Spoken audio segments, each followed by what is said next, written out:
What does a good explanation of pain sound like? How do our words matter? And where is pain science going? We explore the fascinating topic of pain in today's Physio Discussed episode with the greats Lorimer Moseley and Tasha Stanton. Lorimer and Tasha, I'm very excited to talk to you both today about all things pain science. So welcome to you both. Thank you. Thanks. I think a logical place to start, perhaps, is in defining pain and chronic pain, and perhaps we can explore where the evidence sits currently. Go right ahead, Logs. Shall I'll I start? handball that straight to you. Defining pain. There was this psychologist called Henry James who wrote Principles of Psychology, 2 volumes at the turn of the 20th century, I think. And he had this great quote. It was about attention, but you could apply it to pain. And that was, there's no point defining attention. Everyone knows what it is. And yeah, I feel a little bit like that around pain because we all know what it is for us, right? With a very small percentage of the human kind who doesn't experience pain, or they don't experience it.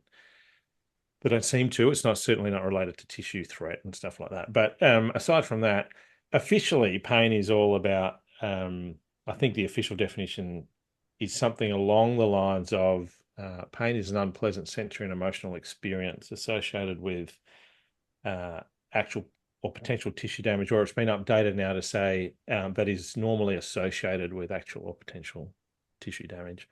And the things that people draw out in it is that pain has these 2 dimensions to it that I believe are inextricably linked together, and that is that it has a location, a sensory sort of dimension, and it has an emotional dimension. And the easiest way for me to think about pain is to always have those things together. So if it's not unpleasant, for me, I'd like to find another word for it. That would be my answer. Would you have anything more Fantastic practical answer. than that, Tash? Yeah, I think that's so interesting. I love that unpleasant part because I've mulled this in my head numerous times. You know, when you get a really deep tissue massage and it does hurt, but if you know it's going to be good afterwards, it's right along the line of whether or not I still feel it's unpleasant. It probably is because I'm still wincing when it's occurring. But no, I definitely agree with, how you've framed that.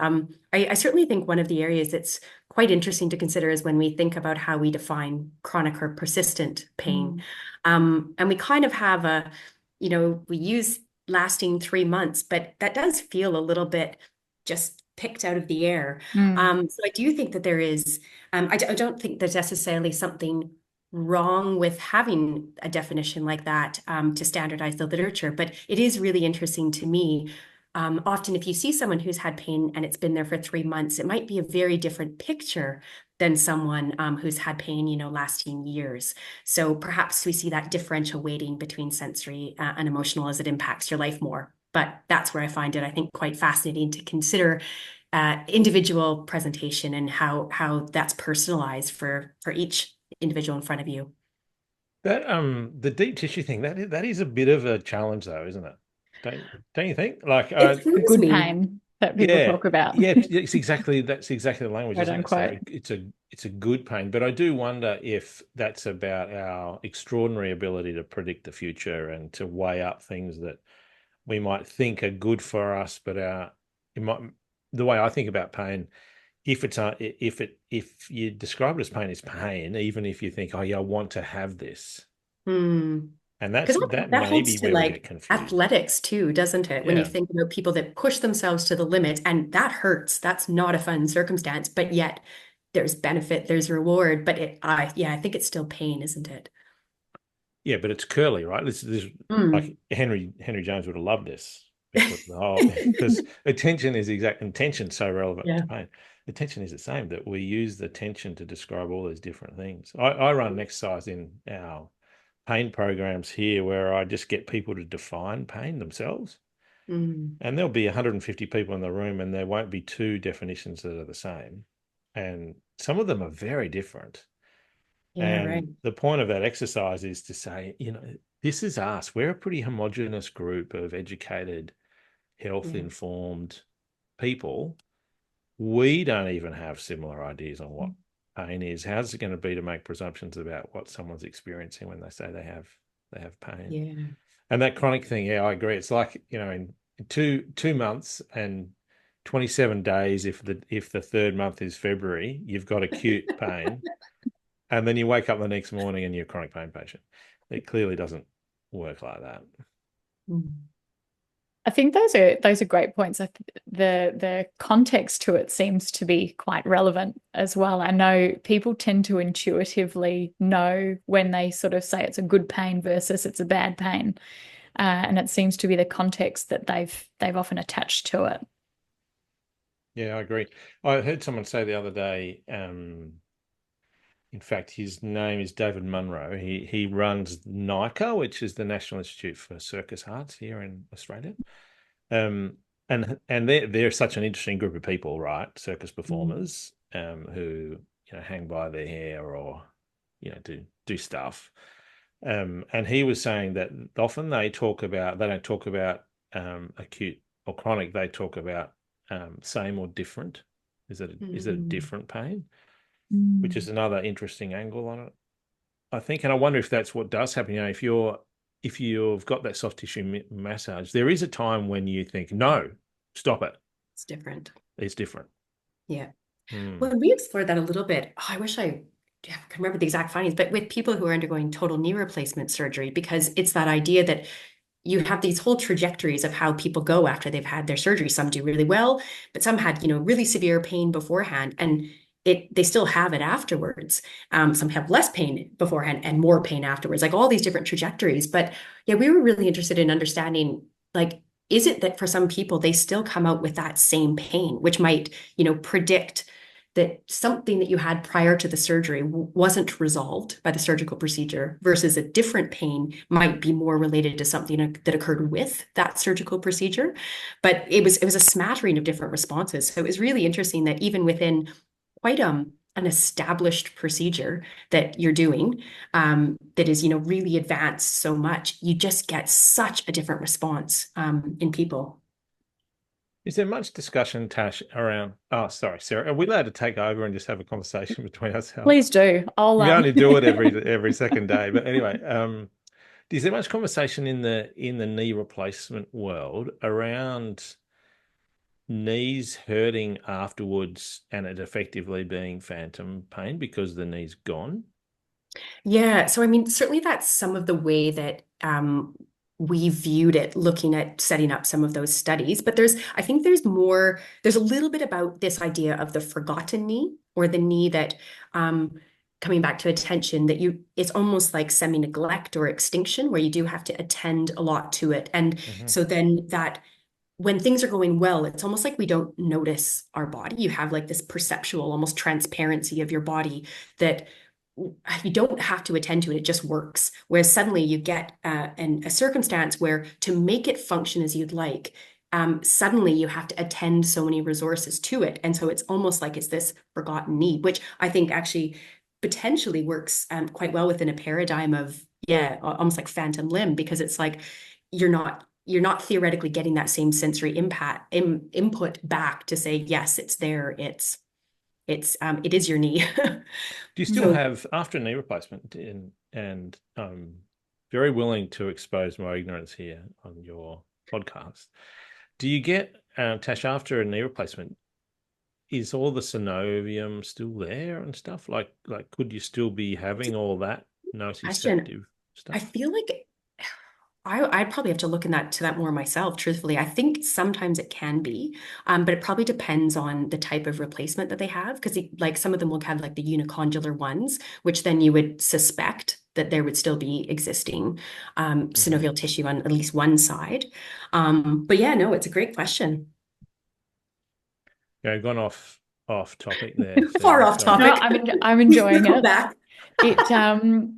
It sort of sounds like with what you've spoken to about attention, it makes me think of when we don't actually think of being able to breathe with both nostrils, but on the day that our nose is blocked, we fondly reminisce about all the times our nose wasn't blocked. Yeah, isn't that interesting? Yeah, isn't that interesting? You do not notice it, do you? Being a Exactly. proficient manufacturer of hay fever, I have this experience quite regularly. I Fabulous. love that on your CV. Yeah, it's top. Proficient. My most impressive achievement. So going all the way back, I'm curious to just explore where the concept of our expectations, either as patients or just humans, expectations around the context of what we experience, how that plays into our experience of pain. I mean, I think it plays a huge role. And we see from some of the, epidemiological literature that people's expectations of recovery, of surgery, result of, just general how they'll go with certain treatment often have really, decent links to where their outcome actually ends up. But I think there's also, I mean, and Laws, you can probably speak to this best, but within some of the new perceptual theories and things like predictive processing, there's some thought behind the fact that your expectations of things actually change the way some of that sensory information that's coming from your body is sampled, such that they inherently change the processing and the experience itself.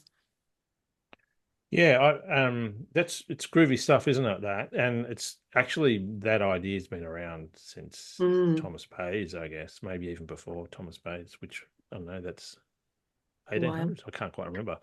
He was a priest, a Methodist priest, I think, and was wondering about stuff and came across this idea of how maybe even noticing in his own experiences of the world that what he expected to happen does seem to influence what feels like it happens. But I guess to your question, Sarah, I guess the idea of expectation to me implies, and I think to most people implies an awareness that you expect this. And I Mm. think as physios or as health professionals, we need to be quite careful about that because uh, people don't like anyone inferring they're expecting the worst or they're just they brought it on themselves, those sort of implications. Mm, And I'm aware of some of those studies that really mm, emphasize what people think is going to happen in a health context often does happen, but that's often because people have a good judgment early on how of they're going. trajectories. Yeah. Yeah. So I know. when you go deeper, though, that stuff that Tash was alluding to, then um, you know, I would often flip the language into predictions instead of expectations. If it's not sort of metacognitive where you can observe, oh, I expect this, Mm. then I like to think about it's the same idea but just with a different label, and it's pretty compelling. I reckon. I visited the Grampians Health and Barwon Health Psychologist Day last week, um actually even better at the Performing Arts Health Professionals in Performing Arts Conference on the weekend. Uh, I ran this thing that I called the Nociception Choir, and it's a great way of understanding the extraordinary complexity of somatosensory input into the spinal cord. Mm.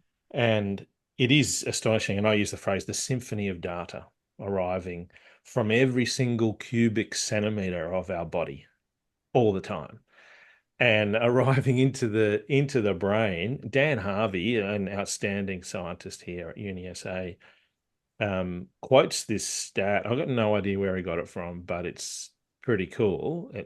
Even if it's wrong, it's pretty cool. And that is that there are 100 billion signals reaching the brain every second. Now, let's say Mm, it's only 1 billion. Mm. That's still, I think many would argue, and probably the scientific community has accepted now, is too many signals to interpret. Mm. So the brain becomes very good at accumulating data over the course of life to recognize what's probably going to happen next.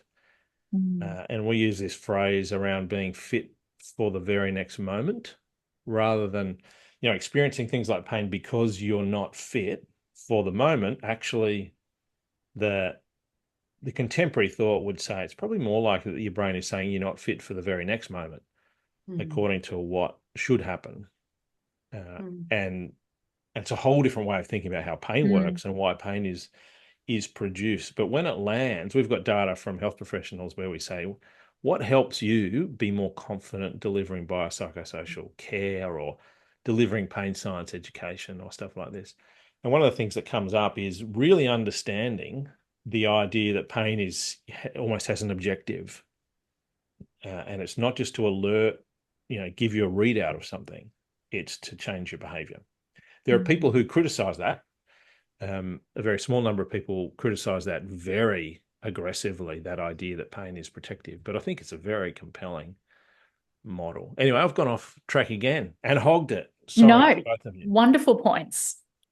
Do you have some additional thoughts there, Tasha? Yeah, I think I do. I think you brought up an excellent point, Laws, of that idea of like explicit expectations and calling them in this model predictions, but also these ideas that there are things that we aren't necessarily aware of that can really quite profoundly change what we experience. And so I think kind of even having examples of that and understanding that can also make it scientifically plausible that my pain is going to differ when I'm in this situation, when I'm doing this sort of thing, even if nothing has changed in the periphery. Like it starts to make sense. Like we often in some of the presentations that I'll use the rotating mask illusion, where you see the rotating mask and it looks to you like it's changing direction, but in fact it isn't. It's just that we've learnt that faces curve outwards and our brain refuses to see that error. So it shifts what you perceive, which that's remarkable. And it's powerful. And so I think that there's a lot of things that actually kind of go on kind of underneath our awareness that can really shape what we feel. But even I think just understanding that exists is actually a really important part of that journey towards, understanding how to empower and engage and, re-engage potentially with valued life activities that were really nervous and really scary before, but understanding, okay, there could be some things I could do about this. Let me think about what my individual contributors are to danger, to safety, all of these aspects that ultimately determine whether or not we need to be protected by something like pain. So I don't know, I think it's the more that we get into the depth and the complexity, the more excited I actually get, because it to me is where a nuance of a situation can actually be explored potentially within a scientific framework, and that will have clinical translation, because there's ways then to extend that to a clinical scenario. And as Laws mentioned, I think we often see that just even the mere understanding of some of those bigger concepts can be really, shifting in people's journeys towards improvement or even recovery from pain. Those are fantastic points. And I feel like I've got a lot of questions coming from what both of you have just said. An example that I probably have seen many times before is that whole discussion around having the conversation around correcting perceptions and the language that someone comes to you with. And the best example I can give is my detested analogy of the lumbar disc being like a jam donut, because you see the impact that has on people, and it induces this feeling of fragility.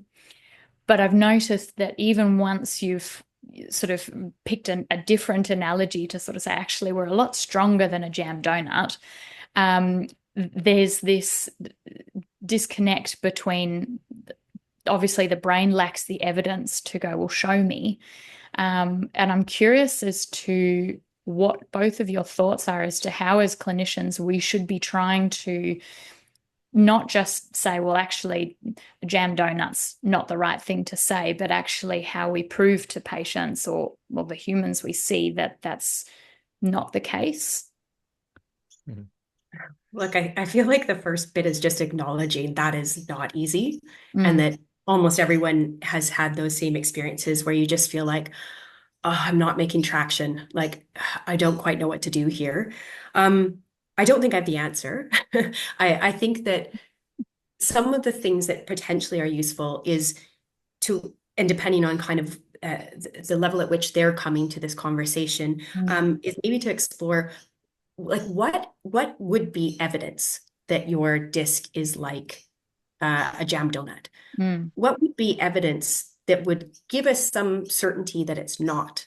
And perhaps we could think through some of those different things, and they may be activities, they may be symptoms that they feel, which we probably have less control over those symptoms. I think some of that almost underpins some of the work where, exposure therapy can be like trying to get people to do something that they really thought that they couldn't do, but based on your evaluation, you are quite certain that's safe. That takes a lot of trust. That takes a lot of building. But perhaps there's also, those kind of cognitive strategies as well to just create many little experiments with people to be like, all right, let's go through this. Let's test these assumptions that we hold and see where we come out. But it is hard.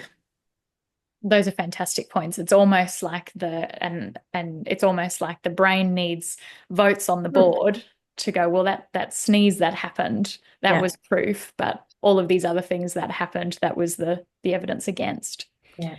And I think it's hard because anything that's negative or adverse, it's weighted heavily. and rightfully so, it's what helps us survive. But I think certainly some of the work that's done by Anne Mulders, she's a researcher out of Belgium, often like really shows that people who have persisting pain, they're actually okay at learning danger. It's much more difficult to learn safety. And that is and that is often compounded by anxiety. So that is a really, I think, interesting, great point, therapeutic avenue that would be, I think, really relevant for us as researchers to consider. Fantastic. The jam points. donut idea. It does my head nuts, in. doesn't it? I do wonder whether the fact that it's such a visually recallable event is part of the problem. Like there's pretty good evidence that neural networks or neuroimmune networks, that some of the principles that govern the way they work include the precision with which the neurons in that network communicate. And the visual system is a very precise system. So if someone's got a visual representation of the jam donut and they've integrated into their idea of their back, that might be a particularly robust internal model of whether I'm fit for the very next moment. Equally, though, if we can use the visual system to break down that model, and I think we only need to undermine it enough for an error between what should happen and what did happen to be detected by the system. And when it's detected, the system might change its model. So it's not, it sort of slowly becomes, that's not even thinking, but that's less like a jam donut.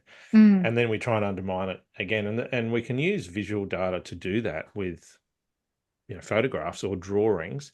We spent a lot of time trying to get accurate anatomical images of intervertebral discs. I even hate saying disc because it's not a disc. It's not actually disc-like.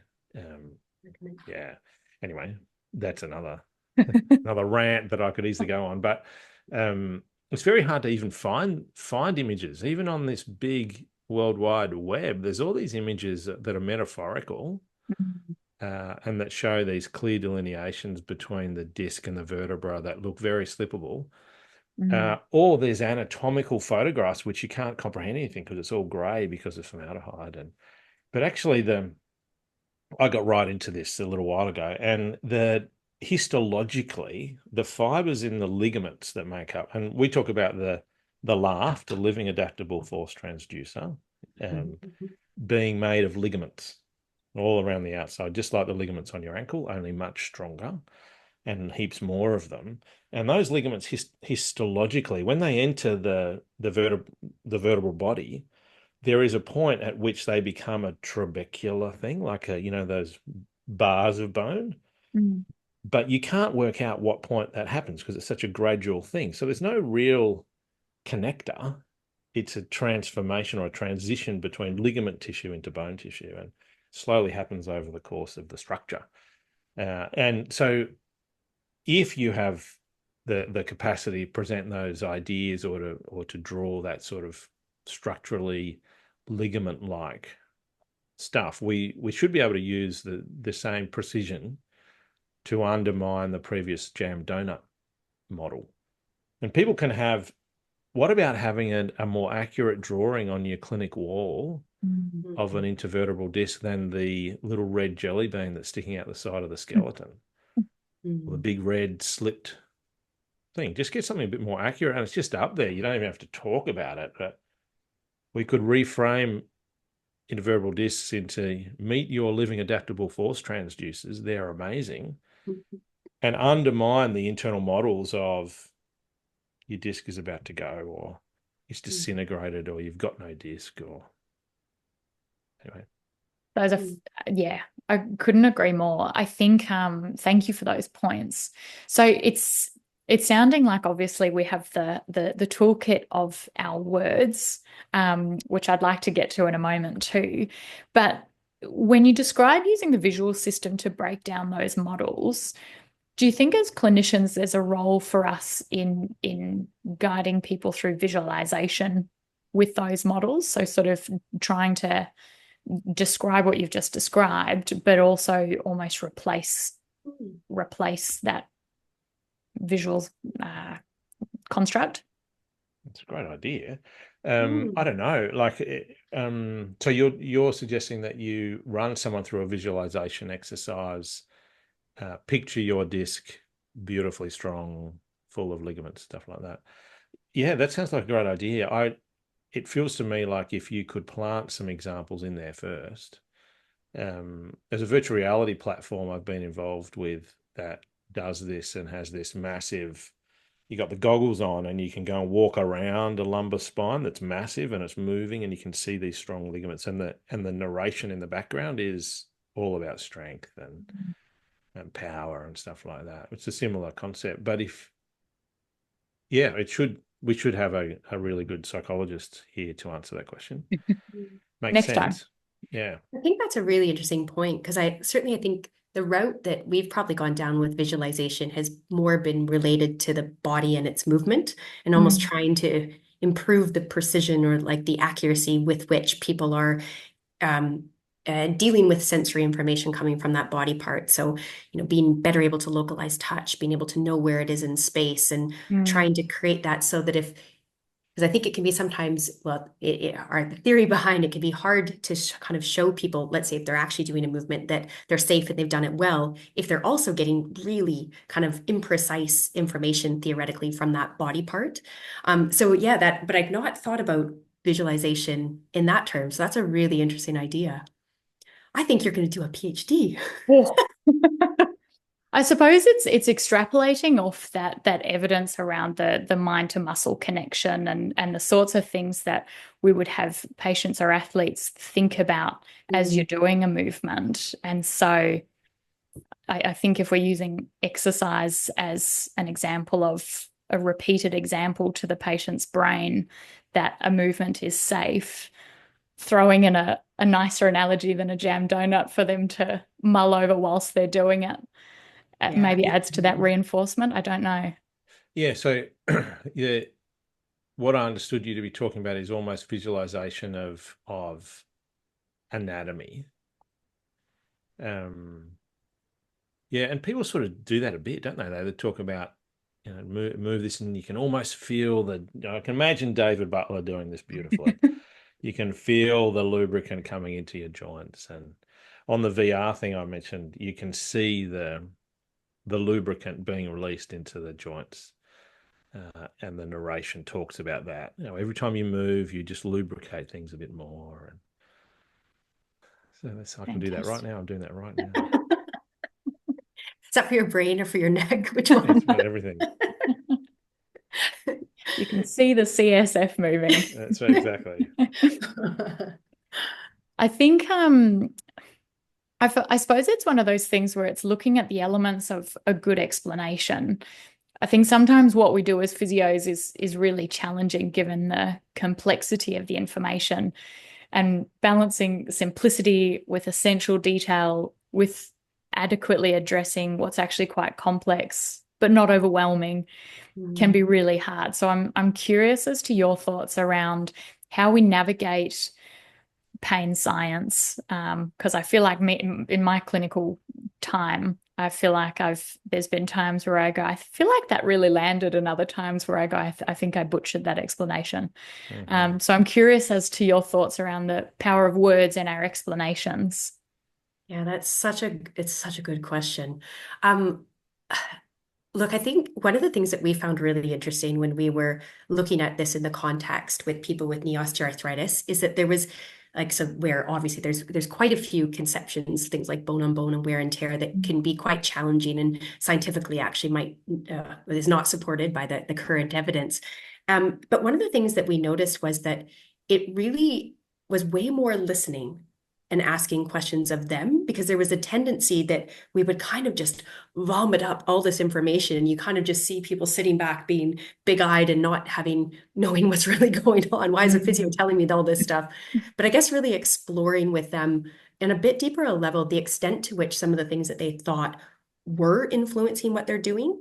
So asking if things does that make you think twice about undertaking exercise? Does this, like, really kind of delving to see, because sometimes they might hold those beliefs and they might not be linked to, like, they might be very okay to do an intervention like exercise. So they may not be things that we need to tackle right away. They might be things that we build up to. But in some cases they are, and they're actually a key cornerstone. One of my PhD students, who she's just getting close to finishing, her name's Monique Wilson. She after she did her undergraduate, she worked clinically as a physio in private practice, and ran into similar challenges as to what you're bringing up, particularly when time is tight and you're having people that might be paying and expecting certain things for their interventions with a physio. And she's done some really cool stuff to basically create and working with co-design with different people with pain as well as physiotherapists, to try to create resources that might take advantage of some of the times that aren't in an appointment. So she's developed this resource that we're just about to test it early next year, which involves kind of these infographic cards, but also this personalized calendar that then you can kind of input all these different resources that you're sort of like, hey, Tuesday, you're going to watch this video if you'd like. Do you want it short? Do you want it long? And just categorizing all the available, what we would will consider credible resources, and having that so it's like a library that you can put in and use. And also just developing, different models. So maybe if we're having troubles, why is there a role for us as, clinics to have patient partners where they're peer mentors who have actually done really well through something, and they're actually part of our system, and we're saying, hey, this seems like this is it sounds like it's a bit hard. Would you like to talk to someone else who's been through this, just 2 months ago? And we have these links. So I think I'm feeling quite excited about exploring those different strategies that we can use, but absolutely acknowledging that they are challenging conversations to have. All great points. It's that listening, seeking to understand. I think that the resources sounds fantastic, because then at the very least you're offering a consistency in what you're delivering. Yeah, that's right. Lorimer, your thoughts? I'm very eager to know as well. I have so many thoughts on this, and I was sort of hanging back because I thought if I start, I'm just going to consume up way too much time. But I absolutely agree with what's been said, and with all of those perspectives. I think that the evidence to support pain education done badly is really compelling.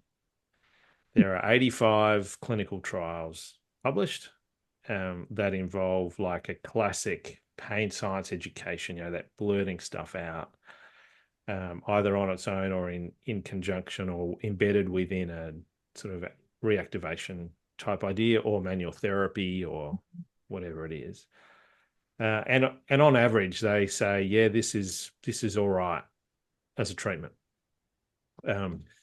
I reckon we've got a crisis of sorts out there, particularly in the workers' comp space, where the education is an intervention, and network meta-analysis by Manuela Ferreira's group out of Sydney a year or two ago concluded that it is the most effective treatment long-term that we have for chronic back pain.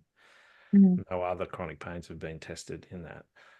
So we have this intervention that is possibly, it's certainly among the best interventions we've got, and most health professionals don't think it's an intervention. They actually don't think it's one, which I think is just extraordinary. And that may be because of the things that you've observed, that it's really hard to do. You often get the fuck off posture, you get are you saying it's all in my All head? in my head. Yeah. And I think that what that tells me, as someone who was around as this approach developed and has been involved the whole time, that my naivety here has been really problematic. And I always feel like I need to apologize to the field for my naivety, not my intent. I wasn't, malintended. Do you like that word? But it's historically wasn't very good, and we started to realize, well, it was good, but it certainly wasn't great or outstanding. And we started to realize this probably 10 years ago, and a big chunk of my research group's attention has just gone to making education better. Because what we also see is that when people change their understanding of the problem, truly transformative outcomes become possible. Within physiotherapy practices, within pain management clinics, exercise physiology, psych practices, almost everywhere, once people understand pain in a way that's more aligned with contemporary understanding of how pain works and what it does and what affects it and how your system changes, the follow-up data are amazing. The problem is that we only get that in the old techniques, we only get that half the time. So some of the stuff that Tasha's been talking about, that Monique's been doing, and in your group, Felicity Braithwaite, Tash, and we've got people in our group, Hayley Lee, Carolyn Berryman, Emily Moore, pursuing better content and strategy. And we've got a lot of data from a lot of consumers, a total of 500 recovered consumers who have been asked, what was the most important bit of education that allowed you to recover? And from that, we've picked out that the process has spat out 4 essential pain facts. And they now form the core of educational interventions, but the education just doesn't look like what it looked like even 7 or 8 years ago. These sort of things that you were talking about, Tash, are critical. Co-designed resources. We use sequential art. I mean, the book that Tash did excellent work on around NeoA, it's a totally different type of book. It gets people. It's informed by contemporary education, and it's something that physios can walk their patients through, and I would suggest learn a lot on the way themselves. But this is totally, we are transforming the field at the moment. And it's the clinical trials with new strategies that are only starting in the last year or two, that won't finish for 5, will tell us whether our hopes are realized. But to me, it's a no-brainer that if there's compelling evidence that bad education is one of the best treatments we've got, good education should be better, and physios should be driving this. And I find it gobsmacking at times when physios are actively standing in the way of this, because they have some notion that it threatens their other skill set. But in my view, it empowers, supercharges their other skill sets.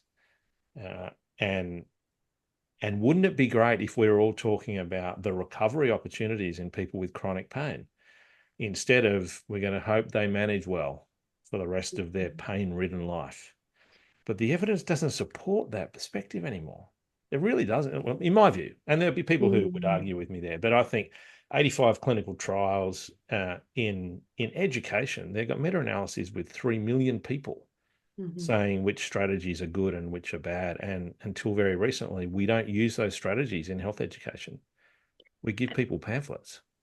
And I think, Loz, that's such an important point about also how I think we as physios are trained in that ability to give and deliver education as an intervention, because we same PhD student Monique Wilson did a survey that was all of Australian physios that like it was over 300 people that responded to the survey, and they were ones that had received training in pain science education either through university or through a postgraduate course, and they were very good with pain knowledge.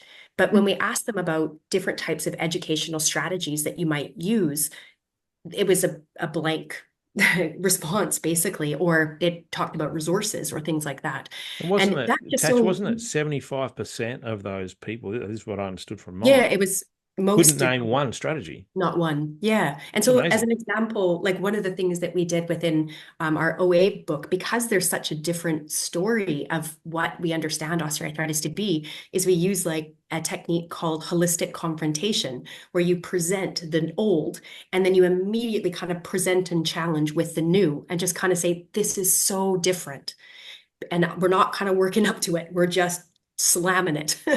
But those types of things, they're certainly not things I think that until I read more about it, I wasn't aware of some of these aspects. So I think there's actually such an opportunity for us to take some of this, educational literature and strategies and really create that feeling that when you're going into that intervention, you're kind of not going with that like slightly foreboding feeling of being like, oh God, this could go really bad. But you're going in with that feeling of like, I have like 3 to 4 different ways that I could go about this exact same thing. And I'm going to do my best to read that person. But then it feels intervention-y, doesn't it? Because you have these strategies. And I think to me, that is one of the aspects that I'm really quite excited about when we think about ways that we might be able to do this better. Yeah, I agree. Yay. Woot, I woot. have many questions from all of this. I think I'd love for you to both tease out. I think, firstly, Lorimer, you mentioned bad pain science and good pain education and great pain education. I think there will be some physios listening, driving home, going, I wonder if mine's in the good category or the bad category or the great category. With the context of, say, like back pain or knee OA, what does good, bad, and ugly look like? And great. Yeah, great. I can start that, and then Tash will have excellent stuff to say on that. It's probably not fair for me to use those labels.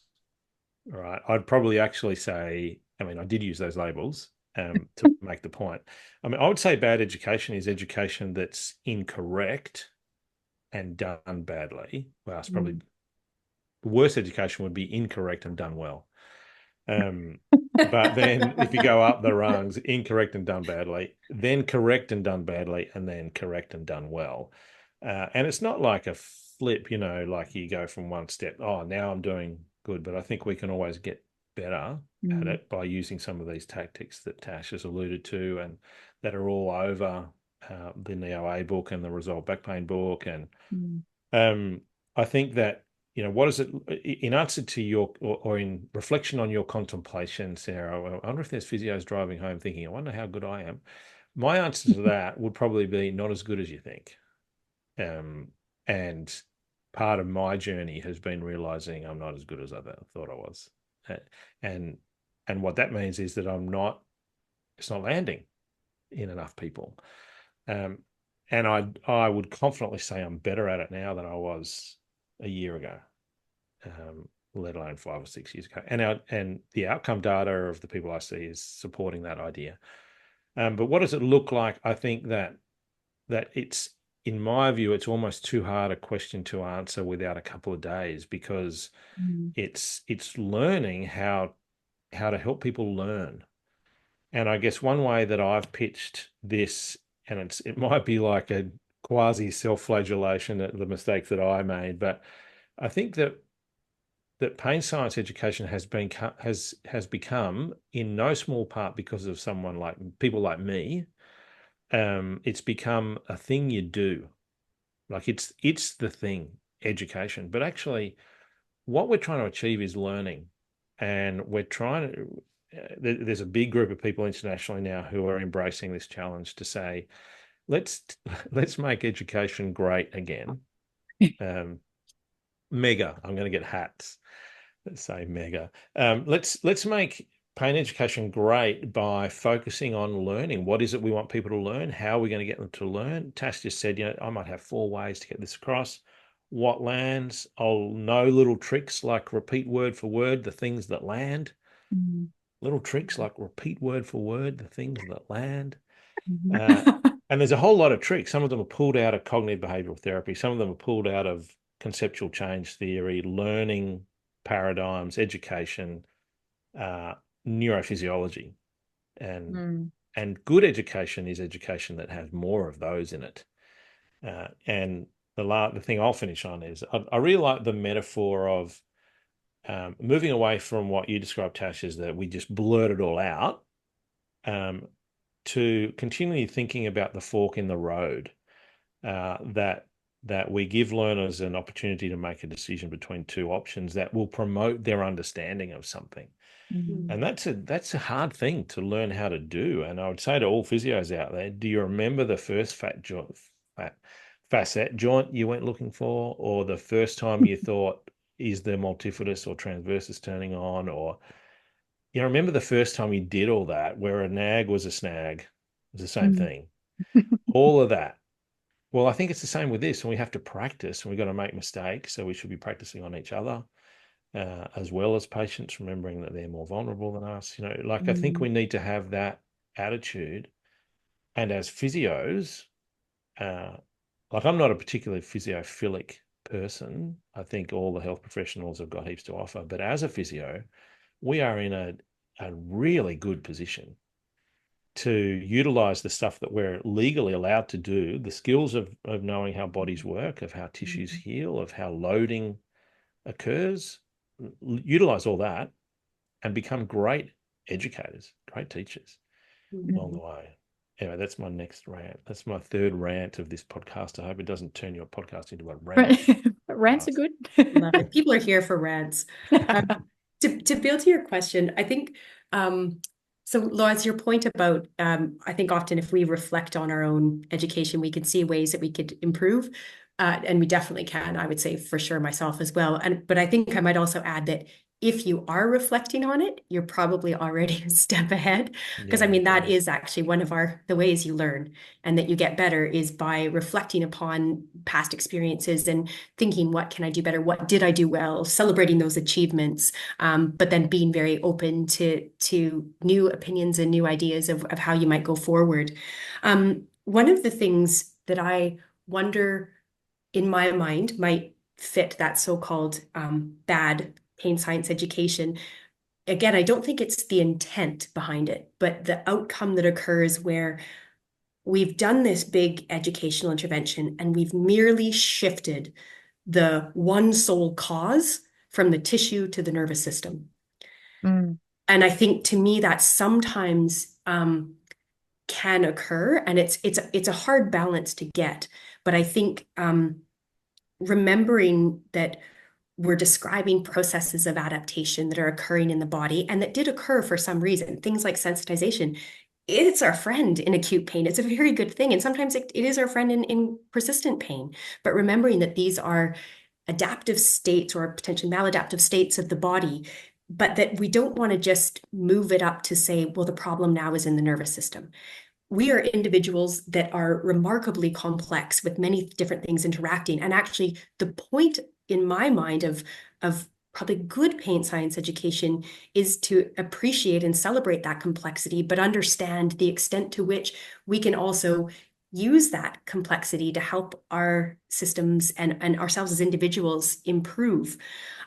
So it's a very hard balance, I think, but to me, that feels quite important because otherwise I think we're just still shifting that same idea of like the one cause. As soon as I fix this, I'm good. And we often don't see that to be the case. We see it to be complex. I love that, Tash. And it's common, isn't it? I've got central sensitization pain. These sort of phrases. I saw a patient some time ago who explained that to me, and I asked her, what does that mean? She said, the pain's now moved from my back into my spinal cord. And it's a matter of time before it reaches my brain. And she was packing up the farm and moving into the city for her palliative journey. So that was a absolutely catastrophic interpretation of what I imagine was probably a well-meaning pain educator, almost capturing that problem that I mean, for her, I think it was both shifting the site and then giving it a cancer type characteristic. When we make, that could have been me that delivered the first education, not the second one. We all make these mistakes. I could reel off patients where I thought I'd done well and I just made them worse with the stuff I tried to teach them. It's that check-in that's so telling, isn't it? Oh, yeah. Yeah. So it's sounding like, between what both of you have said, there's three components to it. It's, as you said, Lorimer, it's getting it correct, which, Tash, I think the component of that is that idea of, are we doing more than just shifting from the tissue to the nervous system? And then doing it well. So whatever we're teaching, doing it well. And then as clinicians, reflecting. Yeah, I'd probably I'd like to modify the first component of that to away from correct into as close as what's currently understood to be the situation. I know there's not a word for that, but we make it scientifically based, because that'll change as well. And it may not be correct, actually. It may just be our approximation of it at the moment. But I do feel like we have soon as we have, we hold lives in our hands, don't we, as health professionals? And as soon as we do that, I think we have a responsibility to do our very best. And therefore, we might not need to blurt out a whole lot of deep understanding of how we currently think pain works, but I think we should try and understand it as well as we can, because the person in front of us is challenged by that. So so I think, definitely, maybe not correct, but as accurate as possible. Yeah. How we do it. And then I love that self-reflective practice reminder, Tash. That's fantastic. I think I'm curious where you see consistencies in us as clinicians, perhaps just missing the mark in the way of that scientific accuracy. Do you think there's stuff that's slowly it started off really accurate and our explanations are perhaps getting diluted into something that's not as accurate? That's probably a very long question, or answer, but and the science is a whole other podcast, but it may not be a systematic usual decline. But if I was in the spirit of that question, Sarah, I think I would say, I think a lot of us, when it's not landing, and there's good data out of the UK, out of Cormac Ryan, Jamie Watson, King, Robertson, these people looking at what are the experiences of clinicians and patients when they participate in modern pain education. There's good data to suggest that if we're struggling with it, we tend to fall back on our own inaccurate understanding of things because we're confident handing that over. And if we're anxious, we go into what all organisms do, and that is we protect ourselves, and we go into the space in which we're confident. And so it may not be, I don't know, Tasha, you might have a different perspective on this in the NEOA stuff, but it may not be a particular, this is what drops off first. It might just be, it's hard. And when it's hard, we all tend to go to that which we know we're comfortable with.